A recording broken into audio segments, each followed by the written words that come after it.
நிர்வாகியிடம், நிர்வாக தலைவரிடம் போய் கேளுங்கள், உங்களுடைய சமுதாயத்தில் இன்று இளைஞர்கள் காமம், ஆபாசம், விரசம் போன்றவற்றுக்கு அடிமையாக இருக்கிறார்கள். உங்களுடைய ஊரிலே உள்ள இளைஞர்கள் போதை வஸ்துக்களை தாராளமாக உட்கொள்கிறார்கள்.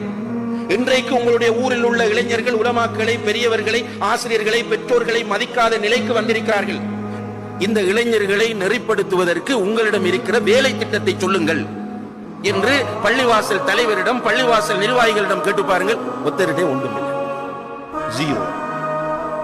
ரப்புல் ஆலமீனிடத்தில் நிற்கத்தான் வேண்டும். பள்ளிவாசல் தலைவர் நிற்க வேண்டும், பள்ளிவாசல் நிர்வாகிகள் நிற்க வேண்டும், பள்ளிவாசல் இமாம் நிற்க வேண்டும். நீங்கள் வெறுமனே தொழுகை நடத்துவதும் வெறுமனே நிக்காஹ் நடத்தி வைப்பதும் மாத்திரமல்ல பள்ளியினுடைய நோக்கம். ரசூல் ஸல்லல்லாஹு அலைஹி வஸல்லம் அவர்கள் மஸ்ஜிதை மிக பிரதானமான இடமாக நமக்கு அடையாளப்படுத்தினார்கள். முஸ்லிம் சமுதாயத்தின் கேந்திர முக்கியத்துவம் வாய்ந்த இடமாக, தர்பியா கொடுக்கிற இடமாக அல்லாஹ்வுடைய தூதர் ஸல்லல்லாஹு அலைஹி வஸல்லம் அவர்கள் அந்த மஸ்ஜிது நபவியை அமைத்து காட்டினார்கள். அந்த அடிப்படையில் மஸ்ஜிதுகள் தங்களுடைய பணியை செய்ய முன்வர வேண்டும். இல்லாமல் திருமணம் நடத்துவதற்கும், சீஃப் ட்ரஸ்டி என்று கையெழுத்திடுவதற்கும், ஊரிலே ஒரு சபையிலே முன்வரிசையிலே ஹெட் டேபிளிலே போய் உட்காருவதற்குமாக நீ தலைவராக பள்ளிவாசலிலே வந்து இருப்பாயாக இருந்தால் நாளை மறுமையிலே ரப்புல் ஆலமீனுக்கு முன்னால் நிச்சயமாக நீ தலைகுனிந்த நிலையில் நிற்பாய்.